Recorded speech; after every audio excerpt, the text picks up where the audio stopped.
Picture submitted in 1989. Army Ranger Staff Sgt. Bill Foulk, stationed at Fort Lewis, Washington, bought a house on Ash Street in Tacoma's Hilltop neighborhood for $10,000, an investment he hoped would grow in value. At this time, the neighborhood's streets were some of the most gang-infested. Soon, Faulk himself witnessed illegal activity on these streets. He noticed gang activity in a neighboring house where members of the Crips, a violent street gang that had spread from California to Washington, D.C., lived. Faulk was not shy about informing authorities of these violations, making him a target for them. Anticipating a possible attack, Faulk invited his 15 friends from the 2nd Ranger Battalion to his home for a barbecue on Sept 23, 1989. 300 rounds and 10 minutes later, the Crips were already fighting for their lives. 1989. Ash Street in Tacoma, Washington was a veritable open-air drug market. Almost every house was a hotspot. It was an active and thriving drug neighborhood.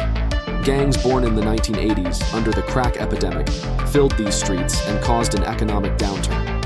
You may remember President Ronald Reagan declared a war on drugs. That was back in the day. Tacoma became the epicenter of drug dealing and the influx of gangs. The neighborhood had changed so much that, in the middle of the day, an ice cream man was selling crack, and that caused the gangs to come in from California. The police tried to deal with it, to get it under control, often not knowing how to react because they had never seen anything like it before. In the meantime, many residents called the police and 911, but to no avail, the police had a very mild response. In fact, there were some delusional calls that had to be answered, and they pretended it wasn't nonsense. At this time, Police Chief Ray Faithland was still pushing the police community outreach programs. Staff Sgt. Bill Foulk of the 2nd Ranger Battalion, 75th Ranger Regiment, wanted to protect his investment and was determined to help drive out drugs and gangs by any means necessary. Which to most ordinary people is crazy, but the staff sergeant wasn't ordinary. He was an elite operator who at any moment could strike hard and smash the hell out of everything. But violence was the last thing he wanted, so he remained optimistic. In the summer of 1989, he returned to the neighborhood after a December assignment in Panama and found the neighborhood worse than when he left. Together with neighbors who were honest and hardworking, he formed a neighborhood group that pressured the police to take action. Neighbors began putting up protest posters and taking pictures of the drug dealers, even as the situation heated up on Ash Street. The News Tribunes, too, got involved in covering the drug dealing on Ash Street. The staff sergeant was used to seeing about 100 knee cars driving through his neighborhood on any given day. But after the influx of media and residents in the area, it was down to about 20 cars a day. Faulk decided to install a video camera on an upstairs window to record the traffic. He also organized a neighborhood barbecue as a sign of community unity at 3 p.m. Saturday, Sept 23, invited neighbors, friends, and fellow Rangers. Nothing else to worry about. Bandits in a passing car recognized several people. One of them held out his hand. Picturing a gun from his hand said, "Boom, boom." The gangster saw the video camera in the people's window. After a few hours, came back with his cronies, stoned his window, and warned him to put the camera away. Apparently, they thought the staff sergeant was not aware of who he was dealing with. The staff sergeant assumed they were not aware of who they were dealing with. The Crips then threatened the sergeant that as night fell, your house would burn down like a candle. Before he got home, he heard one of the Crips say, "I'm gonna shoot that army son of a bitch." After he got home, he got his phone and called some Ranger buddies from the 2nd Ranger Battalion and invited them over for a barbecue saying BYOB, which means bring your own ammo.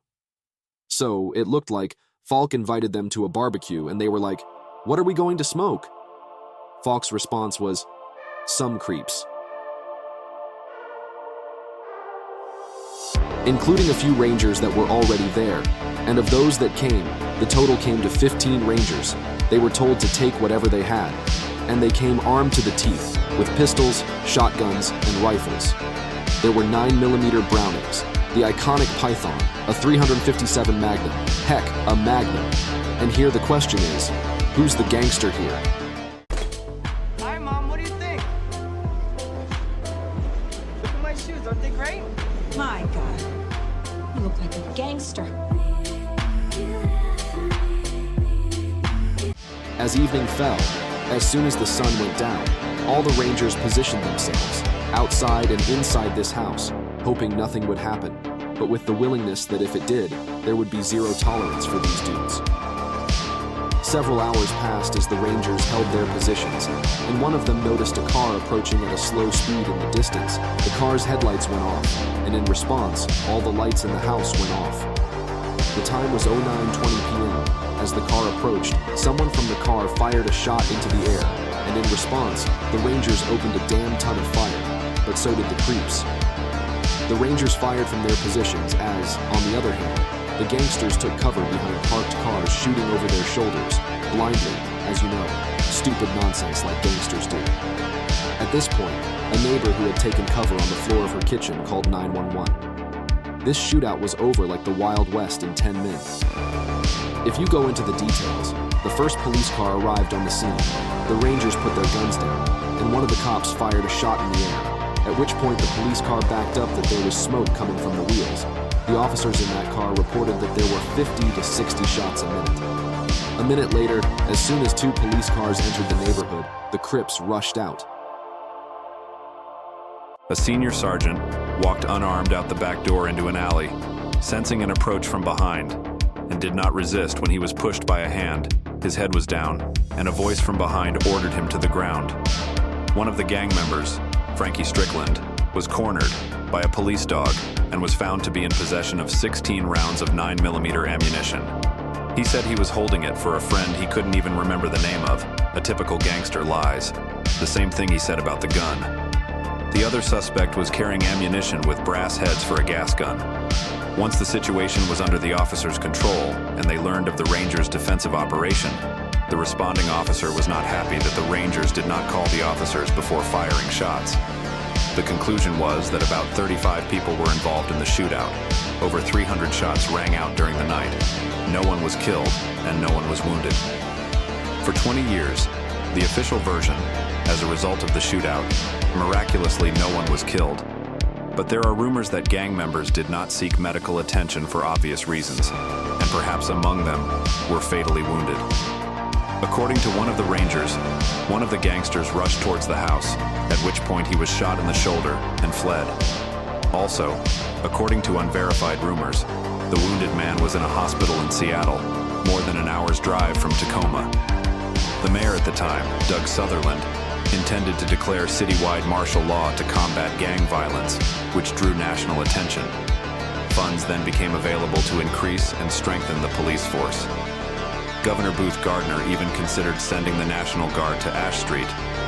A member of the Hilltop criminal gang who was arrested with a 9mm pistol was found guilty of second-degree assault and later sentenced to 22 months in prison. Oh, shit! The military deemed the incident self-defense for the Rangers. 2010. On February 9, Tacoma police and the FBI launched a major crackdown on criminals in the Hilltop gang and charged 32 gang members with up to 50 felonies, ranging from theft to attempted murder and drug sales. Years later, a Tacoma police officer said it was the single most important incident in Tacoma that sparked a change in police policy and practice. Staff Sergeant William Foulk never left Ash Street, and to this day remains the owner of that house. If you like this, please subscribe, suggest stories you'd like to see in the comments, and like it if the story was interesting.